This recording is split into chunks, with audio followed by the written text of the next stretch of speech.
அதிகாரிகளை உருவாக்கும் நோக்கில் உங்கள் impulse. So 7th standard physics book உடைய டேர்ம் 3 உடைய லைட் லெசன் இருக்கு இல்லைங்களா, அதோட பார்ட் 2 பாக்ஸ் வீடியோ நம்ம இந்த வீடியோல டிஸ்கஸ் பண்ணலாம்.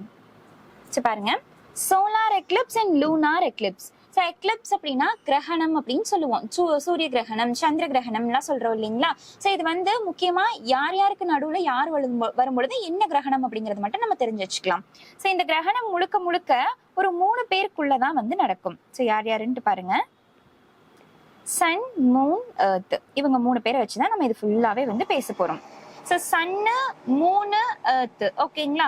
ஸோ இந்த சன் மூணு இருக்காங்க இல்லைங்களா, இவங்க கான்ஸ்டன்டா எப்பவுமே வந்து ஒரு ஓரத்துல இருப்பாங்க. சன்னு எர்த், ஸோ மூன் விட்டுருங்க, சன்னும் எர்த்தும் கான்ஸ்டன்டா இருப்பாங்க. ஸோ இப்போ இந்த மூன் வந்து எர்த் வந்து சுத்தி வரும் இல்லைங்களா, அப்போ எர்த்துக்கு இந்த பக்கம் லெஃப்ட் சைடு இருக்கா ரைட் சைடு இருக்கான்றத வச்சுதான் அது வந்து சூரிய கிரகணமா அல்லது சந்திர கிரகணமா அப்படிங்கறதையே நம்ம வந்து சொல்லுவோம்.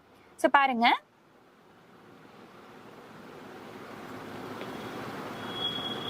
ஸோ சன் இப்படி வச்சுக்கலாம், எர்த் இப்படி வச்சுக்கலாம். ஸோ மூன் வந்து இதுதான் எர்த்னா, எர்த்தை வந்து சுத்தி வந்துட்டு இருக்கணும் மூணு. ஸோ இப்போ பாருங்களேன், சன் இப்படி இருக்கு, எர்த் இப்படி இருக்கு.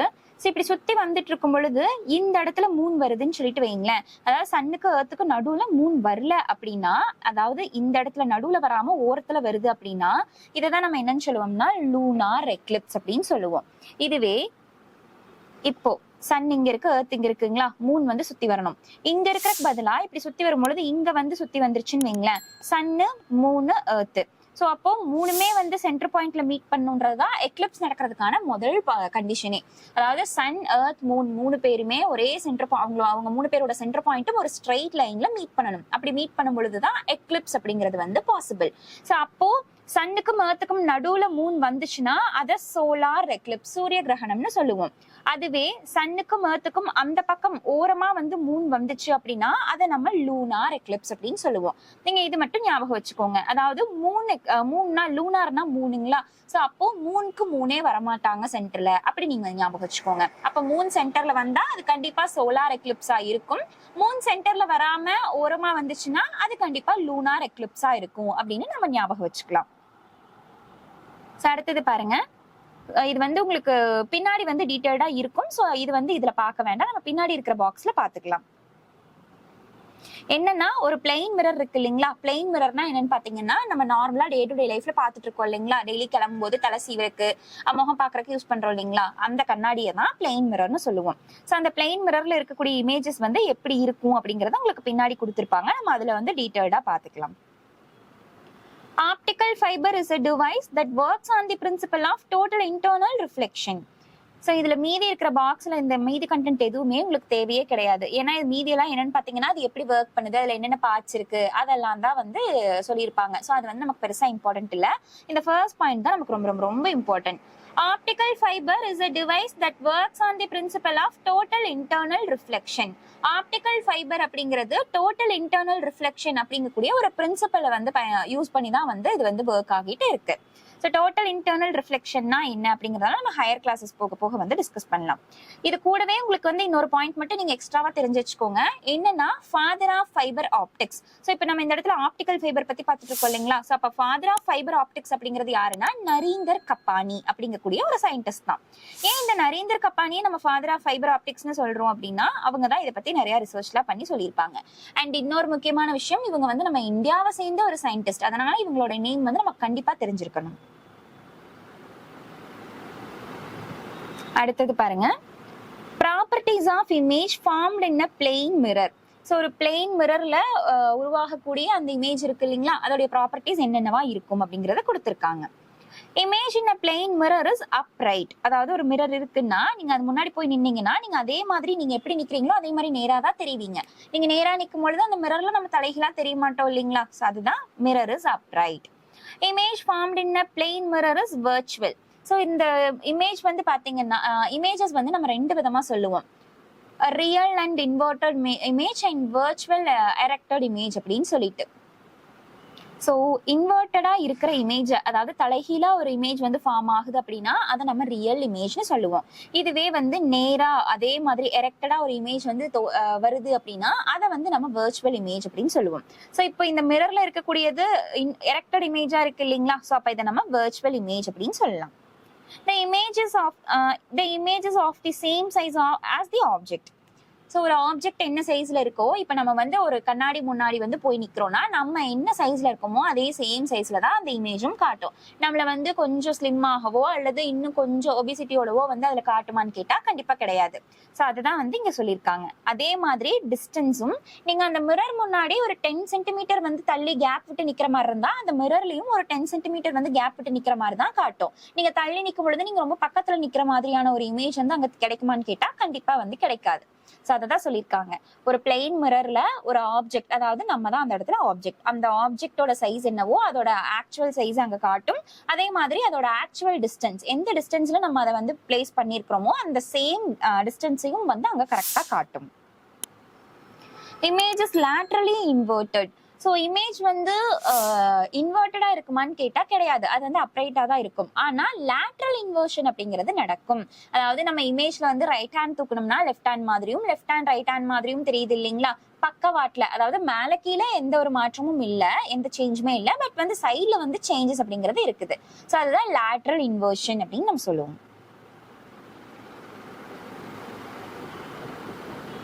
அடுத்தது பாருங்க, WIPGR. The band of visible light is WIPGR.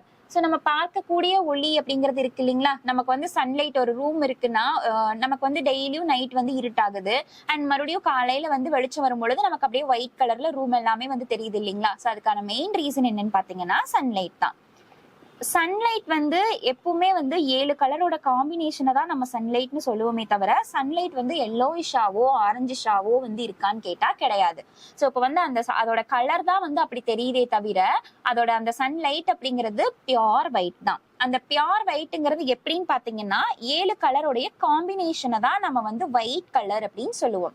So ஒயிட்ங்கிறது தனியா ஒரு கலரான்னு கேட்டா கிடையாது. ஒயிட்டா இருந்தாலும் சரி, பிளாக்கா இருந்தாலும் சரி, அது ரெண்டுமே ஒரு தனி கலர் கிடையாது.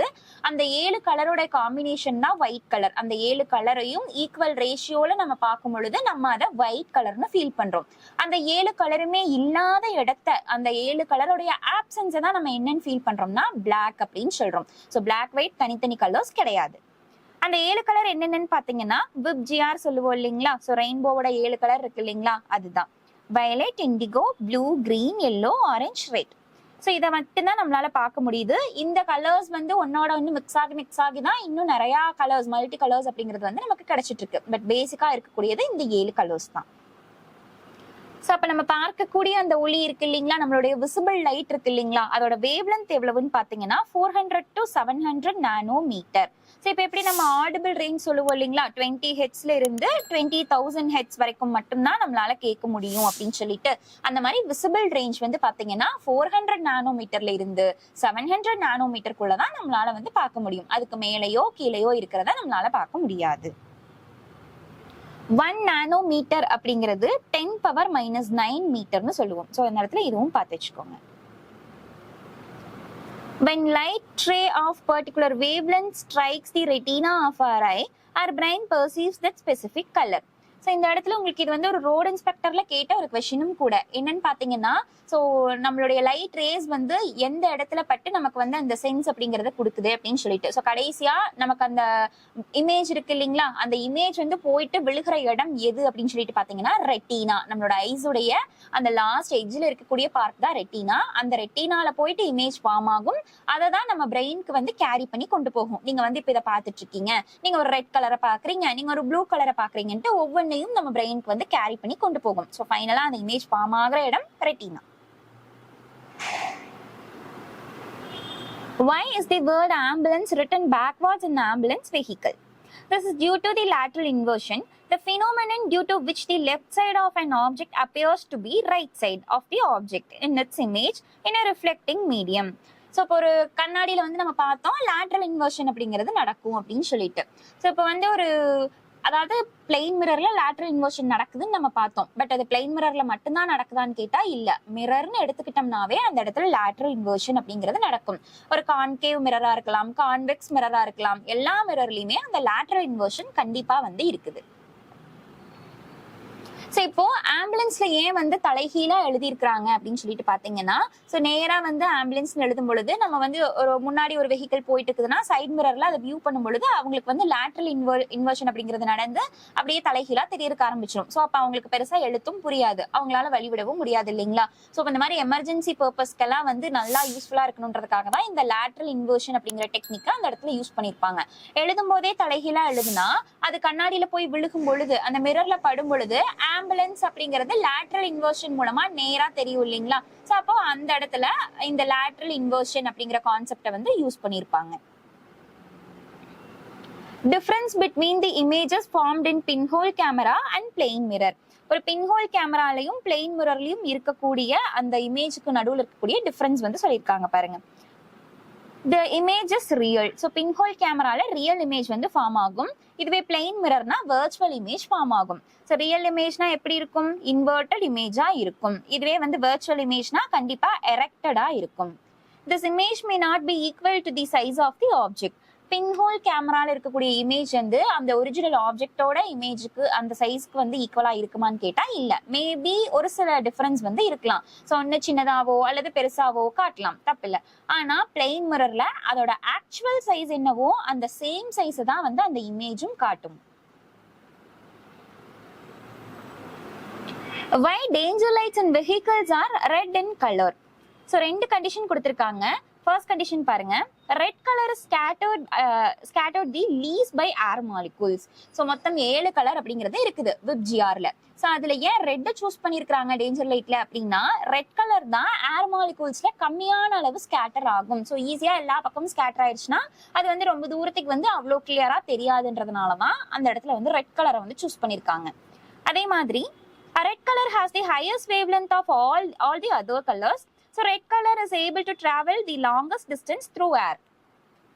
ஸோ அப்போ மற்ற எல்லா கலர்ஸ் விட ரெட் கலருக்கு வேவ் லென்த் அதிகமா இருக்கு. ஸோ மீதி எல்லாரும் வந்து குட்டீஸ், அவங்களால ரொம்ப தூரம் வந்து டிராவல் பண்ண முடியாது. பட் இருக்கிறதுலே வேவ் லென்த் அதிகமா இருக்கிறது ரெட்டுக்குங்களா, அப்ப அவங்களுக்கு எனர்ஜி அதிகமா இருக்கு, அவங்களால ரொம்ப தூரத்துக்கு டிராவல் பண்ண முடியுது. ஸோ அப்போ ரொம்ப லாங் டிஸ்டன்ஸ்ல இருக்கிறவங்க கூட அந்த டேஞ்சர் லைட் பார்க்கும் பொழுது ஈஸியா அவங்களுக்கு வந்து விசிபிளா இருக்கும் அப்படிங்கிற ரீசனுக்காக தான் ரெட் கலரை வந்து ஸ்பெசிபிக்கா அந்த கலரை சூஸ் பண்ணியிருக்காங்க.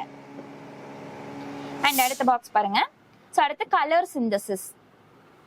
நான் ஆல்ரெடி சொன்ன மாதிரி 7 கலரோட காம்பினேஷன் தான் ஒயிட் கலர். அந்த 7 கலருமே இல்லாத இடத்த நம்ம பிளாக்னு சொல்றோம் இல்லைங்களா. ஸோ அதுல பிரைமரி கலர்ஸ்னு முக்கியமா 3 கலர்ஸ் தான் சொல்லுவோம், ப்ளூ, கிரீன், ரெட்.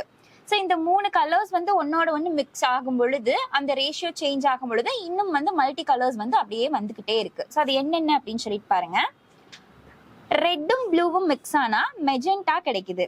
இதுவே ப்ளூ கிரீன் மிக்ஸ் ஆகும் பொழுது சயானும், கிரீன் ரெட் மிக்ஸ் ஆகும் பொழுது எல்லோவும் வந்து கிடைக்குது. ஸோ இந்த மாதிரி ஒவ்வொரு கலர்ஸும் இன்னொரு கலரோட மிக்ஸ் ஆகும் பொழுது அந்தந்த ரேஷியோக்கு தகுந்தாப்புல அது வந்து மல்டி கலர்ஸை வந்து கொண்டு வந்துகிட்டே இருக்குது.